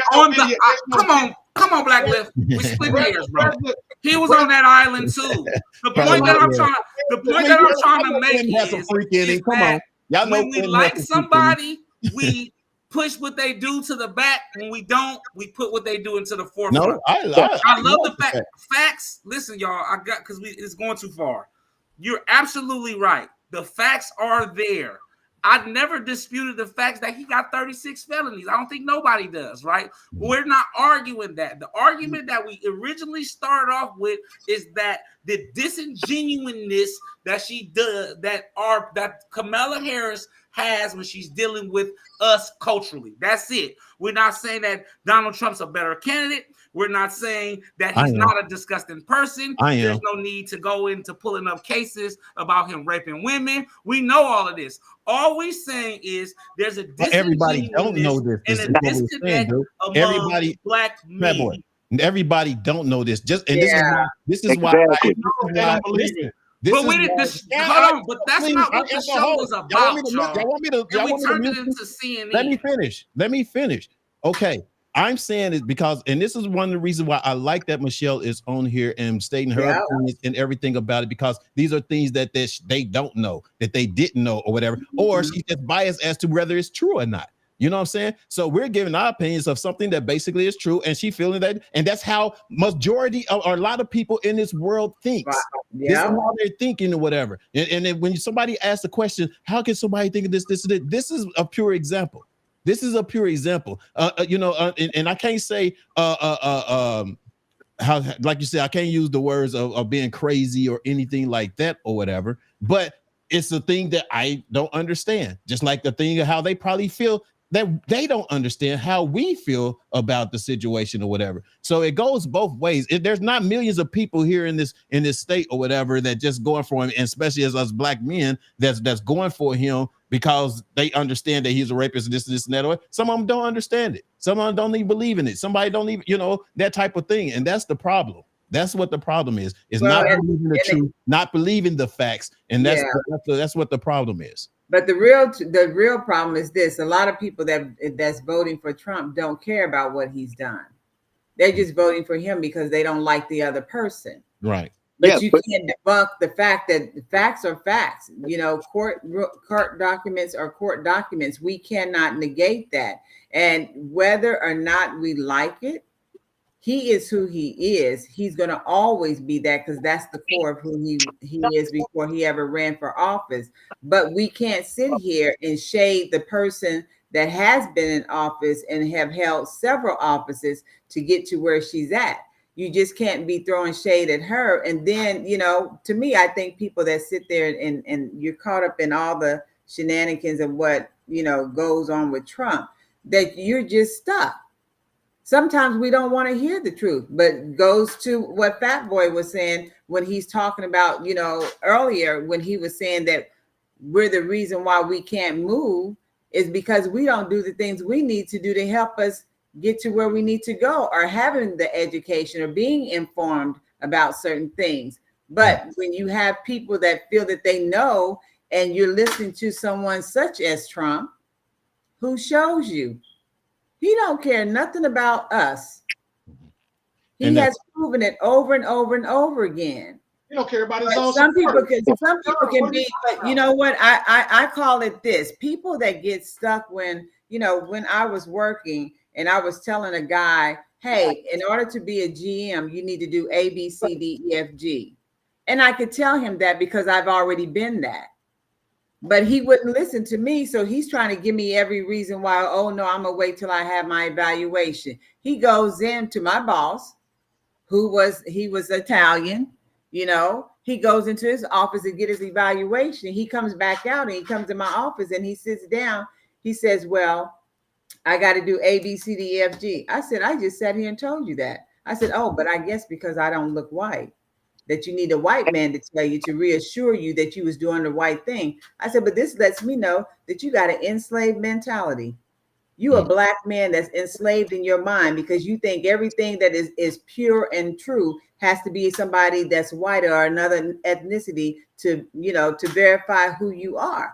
If that's your situation, you got a problem, because that means you'll never move until somebody else tell you how to move. But if a woman comes to you and she's been where you trying to go, whether I was black or just another woman anywhere, They're giving you knowledge and information that's going to help you. And for you to just act like it wasn't anything until another person, a white man, validated you, something's wrong with you. And we got a lot of people like that. Yes. Got a Yeah. lot of people Just like like, that. And just it's like not because Michelle, people don't want to, but they just can't move themselves out of a slave mindset. just like Yeah. Michelle said, obviously he hasn't done anything because guess what? He's running for the president.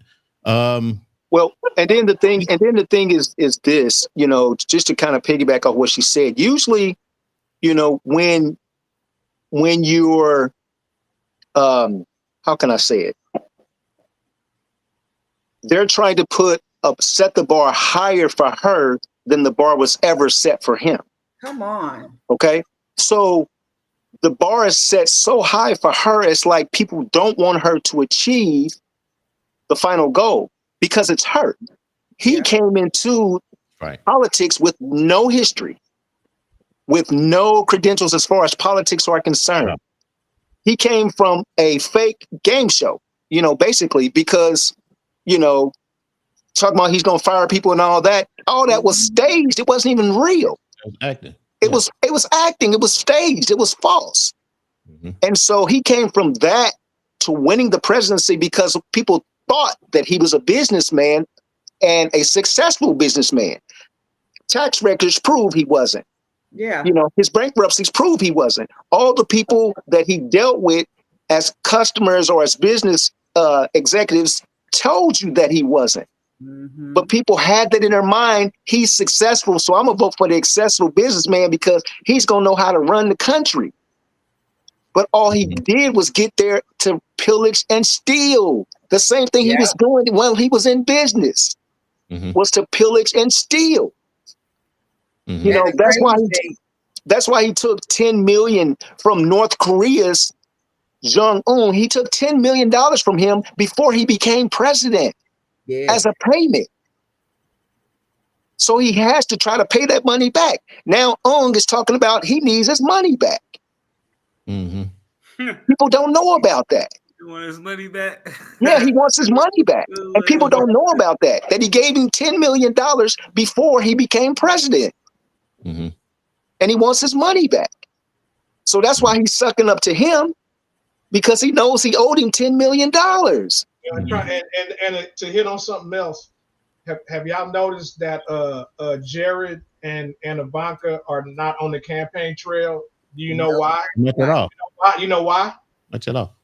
Because he got $1 billion from the Saudi investment fund when Trump was in office. Yeah. So basically, he got all his bread. So he like, him and Ivanka are not messing with this election at all. They already got their bread. They are out. And they're under investigation right now. Yes. They So got $1 billion that's another reason. from MBS, which is Mohammed bin Salman, who's the sovereign leader of Saudi Arabia. Mm-hmm. They invested $1 billion into an investment fund that Jared Kushner was running. You know, I mean, being that you just brought that up, I didn't realize, I just realized or whatever that she hasn't been speaking. No, Jared or Ivanka, no. You know what I'm saying? They haven't been like, oh, I have his back, and you know, he was a good president at the time, blah blah. You know, nobody's backing like that. I mean, just think about it. The vice president's not backing him. Exactly. His Secretary of State's not backing him. All the military generals are not backing him. All the financial people are not backing him. Yeah. So for someone like Michelle, like you said, even if you didn't read or whatever, you know, or find out, and I apologize for if any, you know, offense or whatever to the comments or whatever to you, has been, you know, crazy and all that type of stuff, whatever. Apologize for that, because that ain't really what, you know. And Nick also apologized too. Sometimes this conversation just kind of get heated sometimes, and you gotta go there, and we all go there. But what I'm saying is that you have to read the room. Read the room. You know, see the people that are actually supporting it and the people that are not supporting them. You know what I'm saying? And read the room or whatever. You know what I'm saying? And it's people that are supporting them because. You know what I'm saying? Not to the So fact that just, I he mean, did just this for, and just he for did that. instance, Nobody's pushing the narrative of how great of a person that he is. Nobody is pushing that narrative of how great things were. Nobody's pushing that narrative. The only thing they're wanting is they don't want her in the office. Which I That's think is basically what they're disgusting. pushing. Exactly. You know what I'm that's saying? crazy.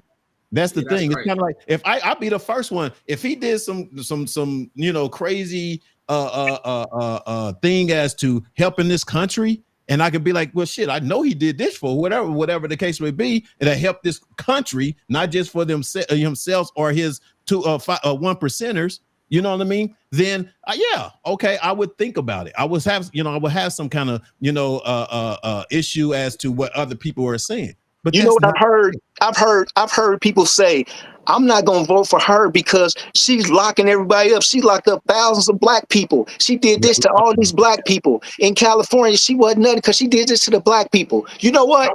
I did the research. I did the research on that. We And when I addressed did that the earlier. research on that, I found out she locked up 45 people total. 45, not thousands, 45.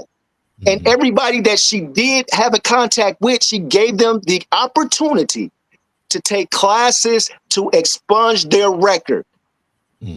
So if they had drug offenses, she gave them the opportunity to take classes to expunge their record so they wouldn't go back to prison if they had already been in prison. And she also passed a law for them to what is it with their once they get out of jail, they do a Yes. class or some sort of Yes. yeah. It was Mm. 45 So my thing is people. this. Mhm. This is my thing. Me and my buddies talk about this all the Yeah, time. a long time, y'all. Why aren't they campaigning on that? Why does she feel like she has to hit you with the not like us and be culturally accepted when she's systematically accepted? She's been doing the work, right? So that's the issue that's what I'm talking about, right? You're proving that everything that they're arguing about her is not true. So let's go on that. Why do we have to play like I'm connecting with you when I'm really not? Hey, I'm proven. I've done this. What they said ain't cool. That's a lie. This a lie. That's a lie. This a lie. Here's the truth. Here's the truth. You don't have, this is what black men are saying, right? You don't have to play to my popularity. You don't have to play to my emotions. Give me my facts. Because what you just did made me like, oh shit, okay. But this is the thing. There's a public record. There's the internet that you can pull up and find what the truth is. But I'm not saying about that. I'm saying everybody doesn't do that.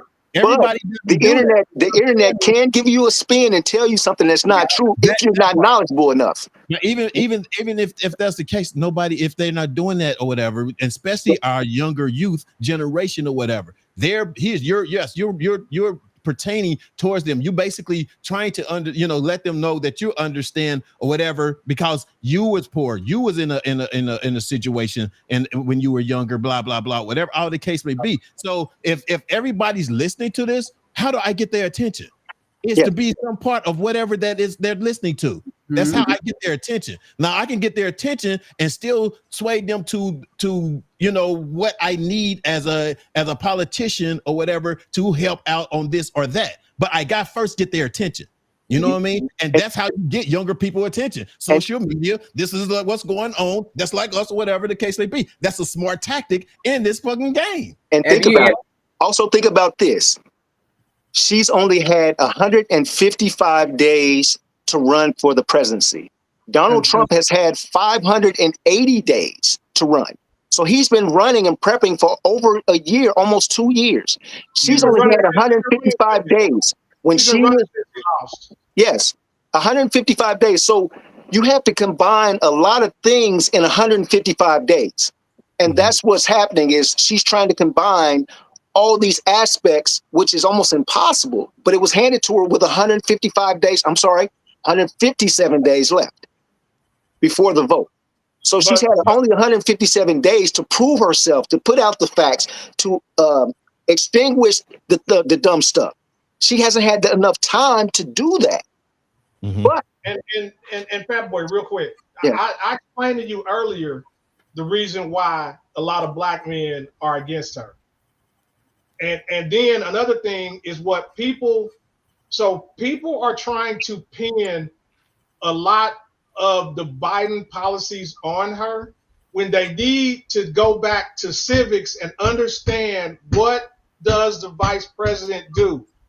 She's the president of the Senate. That's her number one job.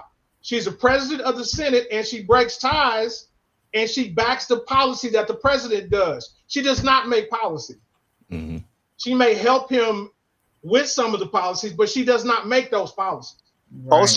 Also, when you look at the economy, because a lot of people say, I was doing better under Trump. When Trump was a president, I was doing good. Everybody had money. We was doing this and doing that.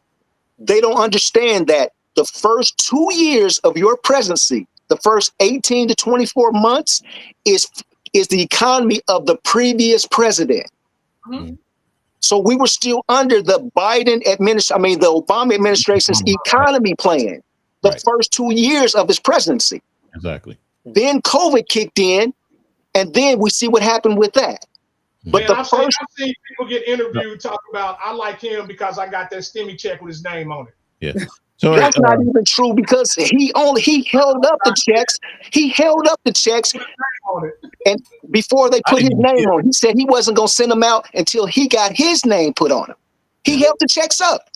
When people were fighting for food, when people couldn't find toilet paper, when people was hungry and couldn't eat, people were dying. He held the checks up. Let's get. The fact of the matter is, it doesn't matter if someone can tell you this is going to hurt you. They have to feel the hurt to really understand it. Yeah, that is a factory. Unfortunately, that's a fact. Unfortunately, that is a fact, though. I mean, sometimes people don't know unless it hits them at home. You know what I'm saying? And that's the thing. But that's what we sometimes try to avoid or whatever. You know, both ways. So and his tax plan right now is hurting everybody. Yeah. Everybody that's being hurt by taxes is because of Donald Trump's tax plan that doesn't expire until 2025. Mm-hmm. We've been under his tax plan until 2025. That's why your checks be short. That's why people ain't getting the money they used to get back. That's why, all these taxes are on your paychecks. It's because of Donald Trump until 2025. Right. People not thinking about that. Well, guys, we went way over. It was good on one topic, so I don't think we're going to get to the next topic, man. But thanks, Greg, for joining us, man. I seen it must have been you. You was blowing my phone up, man. Because I feel this is so important, man. I appreciate everybody. I just feel that it's so important that we give some people facts. Yes, exactly, and that's what I was talking about. Unless we at least have facts and have someone that comes on with the facts and stuff like that or whatever. That's what sometimes we need in order to understand. The problem is people are gonna still vote for Trump. No matter what facts you put in front of their face, they still gonna vote for Trump. But but that's all good or whatever. That's basically like you said, and like Tori was saying or whatever. As far as sometimes you might have to feel the hurt before you actually realize it. You know what I mean? So. I don't know if y'all want to go to the next topic or we need to wait till next week on this next one. I mean, that was actually title. 2 hours. We got to cut it. Yeah. I think it's an hour, 40 minutes or something like that now. But I appreciate you, Greg, for joining in. Feel free anytime, man. That let me know, what I'm saying, if you want to join the conversation. I don't really get into the politics as much as we did, but we're mainly talking about what was it? Understanding the specific biases that Black women face and how men can effectively stand against them. You know what I mean? But might move that one next week too, because we ain't even touch on it. Well, at the very beginning, but hey, it just went there. But that's all good because that was the show. That's what happens. That's what happens.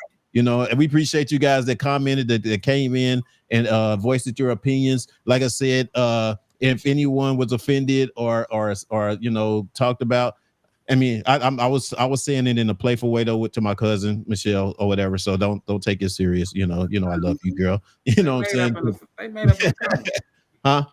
They made up in the comments already. No, I'm talking about me. I was making up. Yeah. My, He said he hey, thanks. Oh, Keith, I see y'all. Great show. Thank you, Brady. Appreciate you. Give facts you may sway I votes. agree. Yes, that's exactly what it is. Give facts you may sway votes. Can I Exactly. give one more fact? Go ahead. Okay, one more fact.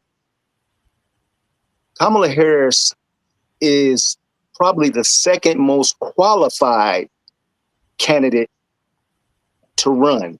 You ain't got to sway me on that. That's an easy call. The second most qualified. She may even be first. You But ain't got. most That's qualified. something you ain't got to argue. Yeah, That's something, Greg, you ain't got to argue. That, like I said, that's something you don't have to argue. My only argument is just politically, to actually do the job. She is the best qualified to do the job. Exactly. Period. Right. He don't need a job at McDonald's. Right. We don't even want him employed. Bro, he can't work at McDonald's. He's a convicted felon. He can't even work at McDonald's. Anyway. My point exactly. That's what I'm saying. So we're not talking about qualification. Hands down, I love the fact that she in history of the job, she belongs there. We're not gonna disrespect her like she don't belong there. Of course. She who went to school for and did it and actually took classes and did a PowerPoint for this shit, then had a job. And then put people in jail, and then got people saved. You feel me? She qualified. Well, key I got one more. Just one more. And Fat Boy, this is gonna hit home with you. This is gonna really hit home with you. Everybody talks about what is she gonna do for us as Black people, right? What's she gonna do for us as Black people? I need people to understand. She got $16 billion with a B dollars for HBCUs. Yeah. 16 billion. She did. For HBCUs. The highest in the history Yeah. As vice president, she made sure that we got 16 billion for HBCUs. Yeah. I agree. So that's my daddy's biggest argument. My dad, that's his argument all the time. Boy, she got y'all some money. She got listen. Like I said, I never argue with her qualifications. Like I said, she more qualified than Biden, honestly. You know what I'm saying? So that's just being honest and understanding. I just have my things on the misinformation. Once I got past the misinformation, I just don't like when politicians in general just tell me, give me the turkey, give me the lettuce and tomatoes, give me a BLT. If it's a BLT, give me a BLT. Don't give me turkey and then tell me it's a BLT. Because then I'm looking at you like a horn. I'm gonna start using a horn for y'all because y'all just take it too. Still talking. I'm quiet, man. I ain't saying that. It was hot in here. Thanks for bringing the facts. She has definitely earned my vote, despite whatever emotion I feel about her being a California resident. Yes. Thanks for the facts.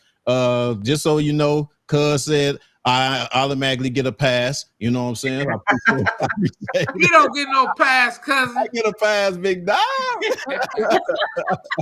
And Nick said Michelle needs a pass. You need to give her a pass too, because that's my play brother. You know, and that is my play sister. What's up, Nick? That means we play cousins. You know what I'm saying? That's what's up, man. Hey, I thank you guys, man, for coming on. Anything before we leave? Let's start off with you, with Black Liv. Nah, just everybody remember, number one, it's your duty to vote. If you sit it out, you have no right to complain because you didn't participate. Yes. So everybody use your right to vote. I don't care who you vote for because that's your choice as an American. You can vote for whoever you want to. Just make sure that you exercise your right.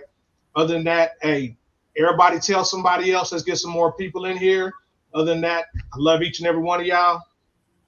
All right, DJ Greg. I want to say I appreciate y'all having me on. Also, think about she raised $13 billion for Hispanic countries like Venezuela, Mexico, and otherwise, so that would slow down the traffic at the border. She privately raised $13 billion to slow down the traffic at the border for everybody that talks about the border.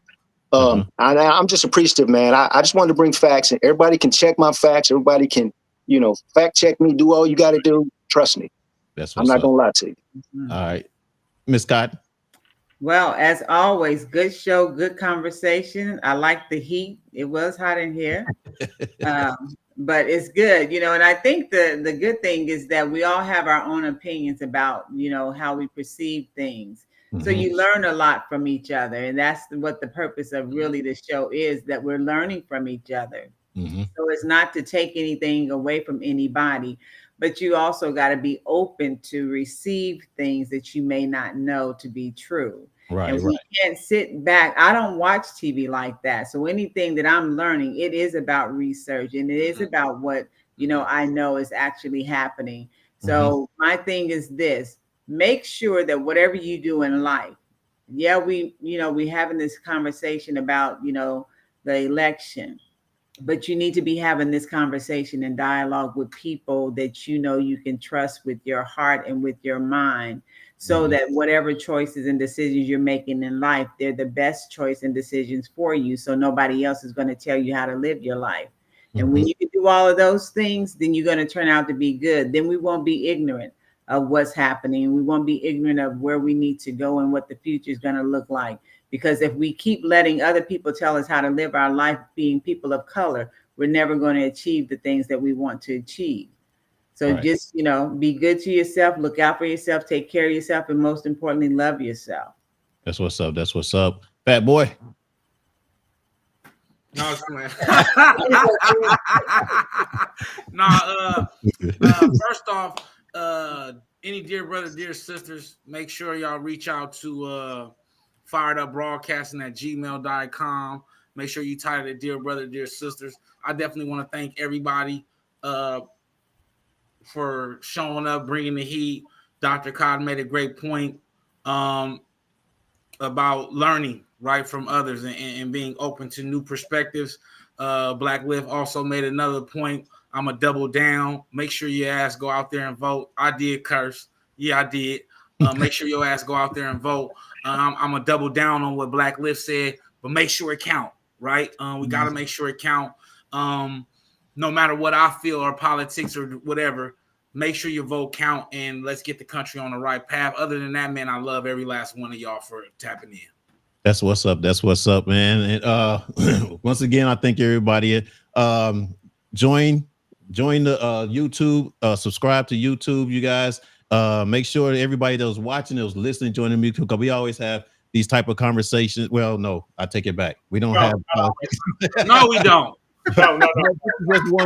I think this is a conversation that probably was needed, though, for one, because of how detrimental it is for you guys to get out there to vote right now or whatever. So it's very, very, very, very, very important, either way. So that's gonna do it for me, man. And we like to thank our special guest, Roland Martin. He jumped on.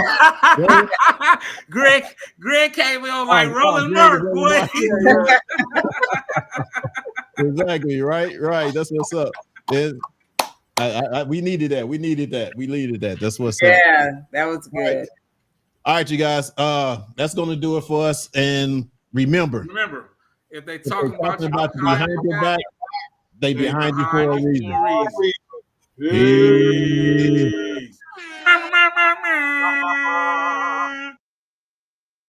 Just will get the parade, and all the reasons start to fade.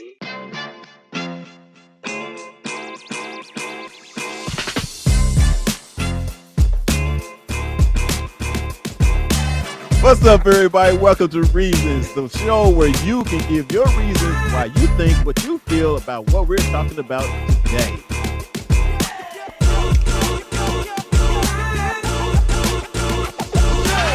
We should know this, man. We say no.